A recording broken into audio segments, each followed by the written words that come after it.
the week before I turned 61. Okay, so I'm preparing my article for next week. It's the week before my birthday. I'm going to be 61 years old. I want to do a little bit of a revision of what the last 12 months, or probably 18 months, have been in my life since my mother passed, and how I see that I'm taking charge of many things that were there, but I was not focusing on.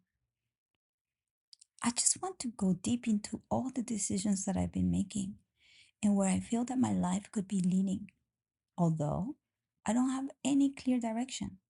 The direction is really about how to become completely free, how not to comply, how to study as much as I can the laws of nature, the fake codes, so I can learn, process, synthesize, experience, and then give back.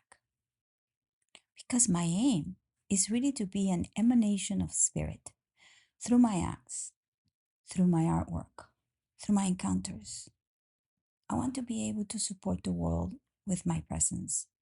And that's very lofty, but at the same time, it needs to be taken care of. It needs a lot of nurturing. Ding. The dance of Mars and Pluto. This current dance between Pluto and Aquarius and Mars in Leo has traced a long arc, three passes where they oppose each other over the last few months. The first echoing back to the beginning of November, when Mars was still in Cancer and Pluto in Capricorn. Then, on January 3rd, Pluto at 1 degrees Aquarius confronted Mars retrograde at 1 degrees of Leo. But it's this final pass that I feel most deeply. It's the final confrontation between the desire to act and the desire to evolve. Action in relationship to creation, to the validation of the individual, and to the harmony that may exist in a collective or tribal setting. This energy, though extreme, will be felt differently depending on the frequency you are vibrating. If you're still on a boat steered by someone other than you, the waters can be rocky, and capsizing is a fear to take seriously. If you're halfway to the other shore, then trust your decisions have followed spirit and you are protected. And if you are on the other side of victimhood and disempowerment and have gathered the strength to be your damn self unapologetically, well done, fellow warrior. The battlefield is just a field of opportunities where creativity opens new ways of being. It is a battleground between collective and individual desires to be resonating. I am everything but afraid, to be honest. The third pass squares my natal Jupiter exactly, creating a T square in fixed signs. Before something has to give, I rather read the memo. That is my perspective, Jupiter in Taurus, that needs to be seen differently. And with the new moon on my birthday on April 27th, also part of this T square, falling on my natal Sun Mercury conjunction, the message for me and for everyone is clear. New ways of approaching how I want to be seen and validated authentically. Even though it marks a new beginning, the Venus Saturn North Node conjunction in the last degrees of Pisces reminds me, as the ruler of my stellium in Taurus, that without knowing my needs and values, I can't proceed to embody a new perspective with awareness. What Uranus in Taurus has done since 2018 is give the rhythm, the shock and awe, and never let things, situations, or people feel too comfortable. As it sits natally in my seventh house of relationships, it is through its erratic nature that I've been forced to shift and evolve deeply. Uranus in Taurus doesn't give a break to those of us who would like to feel comfy. My moon in Scorpio will make sure we dive deep, even if only for a short time. As Uranus keeps transiting my fourth house, home is where erratic behavior occurs. So, yes, move, move, move, move. Pluto carries the force of evolution itself. In Aquarius, it brings collective transformation of systems, power structures, technologies, and ideals. Mars in Leo, on the other hand, speaks to personal will, to the fire of the individuality. When they oppose, they stretch the axis between the group and the self, between the pressure to conform and the courage to stand apart. I personally believe we can create extraordinary outcomes as free individuals as long as we do not succumb to the stress of pressures of collective programming. I live that polarity in my body. I've seen the subtle ways in which the collective wants to swallow the individual, how easy it is to confuse disempowerment with compromise, and how silence sometimes masquerades as civility. This time, they will meet at my ascendant descendant axis on the 12th sixth house. My subconscious still needs to reveal and transform word of use, as I intend my creations can be of service only if I am 100% authentic. Otherwise, you could call my bluff. But I also seen the cost. When you suppress the self in order to belong, you don't just lose your voice, you lose your frequency. And then you wonder why life feels muted. This transit, Pluto facing off with Mars, squaring my Jupiter, has shown me where I've clung to all ideas of freedom and how I wanted to be seen of what I thought expression meant. It softened me, but it also refined me. I no longer ask to be recognized. I ask if I'm aligned. I don't fear the collective, but I no longer let it define me. Bring it on. Ding. The tightrope. Each morning begins at the edge. One foot finds the wire. Breath finds rhythm. Arms extend, sensing. The body listens. The line responds. This is the margin, the exact place where life happens, where one step forward carries weight, where the next move is real. Every step costs something, a layer of identity, a pattern that once protected. The cost is movement, refinement, presence. Economists speak of the cost at the margin, the value exchange for the next unit. I live it as a walk, precise, embodied, tuned, free of projections, clear of drama, just the clarity of the step. The rope holds when I do. The field opens when I trust the geometry of motion. And that motion, held with care, becomes the broadcast of sovereignty. Ding. The edge where value emerges. Margin comes from the Latin margo, the border, the edge, the place where one thing ends and another one begins. In the ancient world, it marked the outer rim of a manuscript or a field. In decision making, it marks the threshold, the place of possibility. Austin economics took that word and placed it exactly where it belongs, at the moment of choice. Karl Menger called value a perception, not a property. It exists inside the actor, not in the object. There's no such a thing as objective value in this system. There is only what you value now, at the margin. Quote, value does not exist outside of the consciousness of man. It is not inherent in things. It is a judgment. Karl Menger. Principle of Economics, 1871, Chapter 3, The Theory of Value. Ludwig von Mises took it further. In human action, he showed that every choice implies a cost, the opportunity cost, the next best alternative you leave behind. That cost is always measured at the margin, not in total, but at the next step, the next unit, the next breath. Quote, means are graded according to their marginal utility. Ludwig von Mises, Human Action, a treatise of economics, chapter part 1, Human Action, section 4, Ends and Means. End of quote. Austrian economics deals in decisions, not averages, one at a time, real, personal, embodied. This is exactly the territory of Taurus season, the just open, the season of value, as sensation, as embodiment, as action. Taurus teaches through contrast. What's aligned strengthens. What's out of tune resists. The body always knows. The frequency never lies. Real value is rooted. It's present. It shows up in the decisions you make when no one else is watching, and how you hold the rope, and how you move, and how you tend to your needs. Yesterday, I flew to New York City just for a day to see Nick Cave and the Bad Seeds live. I've been a long time fan and I didn't want to miss this one. The last tour passed me by. Vax card requirements kept me from going. So this time, I booked the flight, made the move, and followed the pull. It's the morning after now. I'm still at the hotel with the echoes of the tunes, sun shining through the window. And what stays with me is this: I choose presence. I decided not to hold up my camera and document. Only at the very end did I take out my phone and briefly press record for a song or two.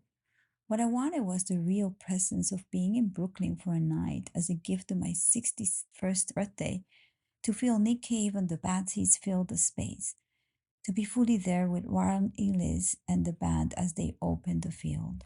A conscious cost. It felt like a margin moment. Trying to save it for later was not a choice, but spending the value of that moment in the now. That's what emergence means to me.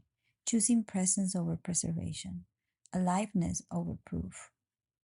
A lot of these recorded moments during Neptune in Pisces for the last 14 years, especially for social media, have trained humans to be performing instead of living a reality. Now the choice is what to feel 100% and what needs to be documented. The choice is how to save in harmony, how to educate myself in the language of freedom. I'm an optimist. Even in a world thick with polarization, I always aim for the third way.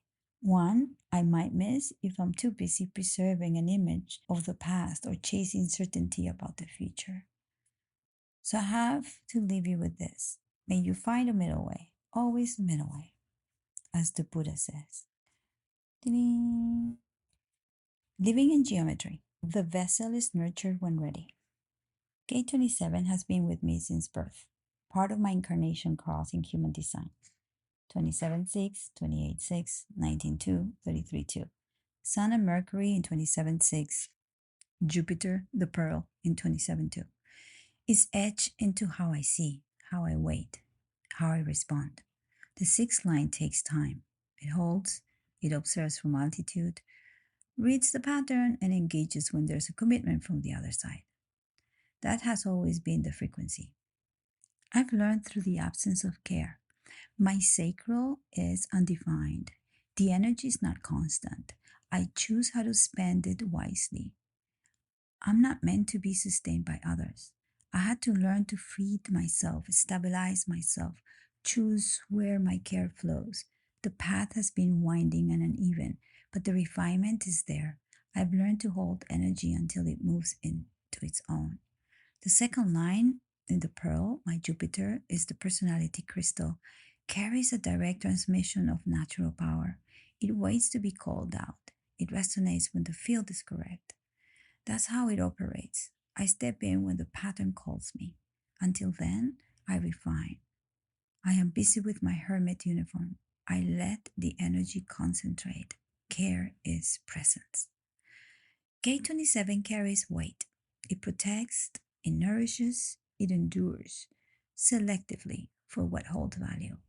When rooted, it overflows. When scattered, it fragments. I lived both. I've carried a tribe when I didn't yet have language. I held responsibility before I could name it. Gate 50 holds the tribal values, the instinct to sustain the group. But in its shadow, as the shadow of hanging 27th gate, it stays too long. It tolerates misalignment. It fears exclusion. I know that shadow. I lived there. I endured, adapted, or extended. That's why gone. It has been transformed wisely into tending to my needs. How much I love the word tending, tenderness. Carrying alignment, holding coherence, offering care that sustains the possibility to meet the right frequency. Patterns and fractals will appear before anyone that connects to the impact I bring as a manifester, just with my presence, my writings, my book, my artwork. Everything I synthesize meets that wavelength when I am tuning to my own self nurturing. Funny enough, I've been called selfish wherever. Now I don't react to it, for I know I'm doing what is best for my design. Once I fulfill, and the recipient is also based on and grounded, they will never call me selfish. They benefit from my abundant care. This year, the sun returns to 27/6 on my birthday, and with Pluto and Mars opposition squaring this gate, echoing with it the journey of the right angle cross of the unexpected, a path filled with surprising twists and turns, possessing leadership, a protective nature, and openness to explore the depths of life, and an ease with the concept of reduction to allow for new experiences. Despite the unpredictability of the path, we can learn resilience through adversity, cultivate growth, and build a sense of profound purpose. Fixed signs, fixed geometry. A frequency I always carried, now fully activated. Transiting Pluto sits in gate 41-2, Mars in 31-2, the Earth 28-6, and the Sun at 27-6. It is care that listens for timing. It speaks through presence. It directs attention toward what lasts, performing and standing in precision. Mars pushes for initiation.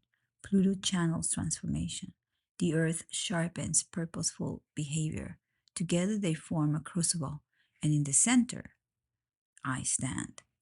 I take the tension, I hold the field until I move with perspective, yield to evolution. This transit is also happening to the collective. It coincides with my solar return. So this is the energy for my 2025 and 2026 season. Living the geometry, 90 and 45 degrees create harmonic tension, intervals that generate a spiral, the inner mutation. The numbers I created in my recent commission are all made of 45 degrees. And in musical intervals, these are the points where options emerge. Quote, in the study of the structure of the universe, music, in its very essence, is based on the law of octaves and intervals, where the shock points create potential for transformation. Gurdjieff. End of quote. Ding. Freedom as frequency. For the collective, this configuration marks a shift. Emotional desire requires form. Leadership rises only through authentic recognition. Meaning becomes the filter, care becomes the structure. Feel like rushing forward? No. Take some space. Mercury and Neptune just met in Aries, and you need to decipher the codes that were given. Decoding is a fun game. Stand firmly in the field of value and self worth, of coherent care, of truth in action. The care I extend is no longer a resource I give, it's a frequency I become. And that frequency, when I held properly, becomes the template for others to attune. Gate 28 in Earth grounds this whole configuration into existential purpose. And that's what I return to every day, all the time. The purpose of being alive, not to be needed, not to be praised, but to live in integrity so that every gesture, every word, every silence becomes a reflection of care that is unshakable. I walk with rhythm. I speak from care. I lead by standing. I nourish my being. As for you, my dear friend, what is shaking your ground lately? How have you been adapting or challenged? Have you given yourself the time to reflect and to feel that the next months as potential thresholds for evolution? Because every step forward asks for something. That's the cost at the margin, not in theory, but in real life, not in total, but in the next gesture, the next truth, the next choice you make with presence. Guys, evolution never happened under the disco ball. Have a great week.